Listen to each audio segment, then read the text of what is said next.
Армысың қызық.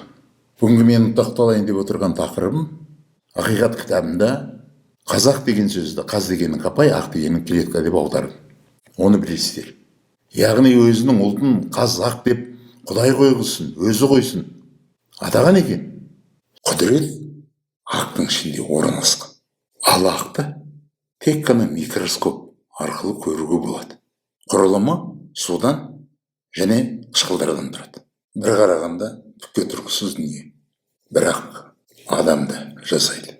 Мына тұрған әлемді түгелменен туындатады. Енді оның ішіне кірейік. Оның сыртқы қабы бар.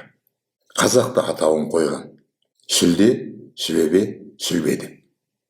Естеріңізге түсіріңіздер. Қазақ ауырып қалып, азып тозып қалса, ойбу, ана кісінің сүлбесі ғана қалыпты, сүлдесі ғана қалыпты. Жағдайы қиын екен дейді. Айығып кетсе, сүлдесі оңалып, сүлбесі оңалып, сүлбесі реңденіп, жақсы болып қалыпты дейді. Яғни, ақтың сыртқы қабы сенің болмысыңда болып атқан дерт кеселді, немесе айығып сауығып кетуді білдіреді екен. Қазақ бақылаған, баққан. Ұқтыңыз ба? Енді одан ары кірейік ақтың ішіне. Оның іші су, цитоплазма дейді. Қазақ оны қа дейді. Орап айтсаң ақ деген сөз. Ақтың қасы. Аққа Құдай жақ дейді. Қысқа ғана сөз. Даулары түсінікті. Бірақ қазақ ақтың ішіндегі қаға шірткі жасаған. Сондай амал жасап, қаның ішінде жүріп атқан ауру кесел болса, емдеген. Қаның таңбасы бар. Ақтың тағы бір құдіретті жері бар. Ол ядро. Ядро деген қазақша сақ деген сөз. Орап айтсаң қас. Қазақта ол сөз бар. Сақтансаң сақтаймын деген. Оның үстіне қазақ сақты таңбалап қойған. Тасқа таңбасын салып қойған. Бір керемет зат туралы айтайын. Ол митохондрия деген жер. Митохондрия деген пешенек деген сөз. Пешенек, судьбоносный, тағдырыңды шешетін жер деген сөз. Ол жерде атфы орналасқан.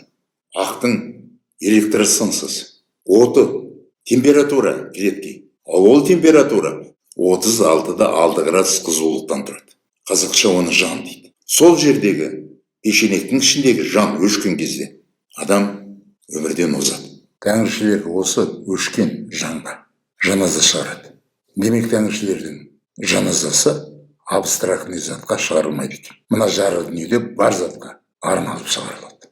Тіршілік иесінің бәрінің болмысында ол жан бар, температура, атфы. Қадірлеу керек, құрметтеу керек, естен шығармау керек. Сол митохондрияның ішінде дыхание орналасқан, вздох орналасқан.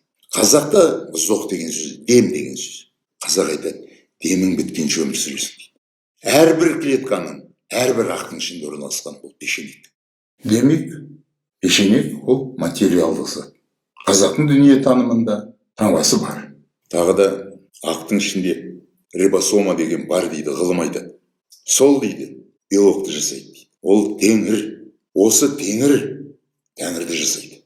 Құдай ол Құдай, тәңір ол Құдайдың жаратқан әлем екен. Белок екен. Тіршіліктің, өмірдің негізі екен. Бірақ жарата білу құдіреті бар екен. Көмек жасай білу құдіреті бар екен. Теңірдің де, тәңірдің де, таңырдың де, деңгірдің де таңбалары бар. Материалдық зат. Құдай жаратқан әлем. Ал теңлиянство, тенгли деген сөз бізге жат сөз. Тасталған сүйек.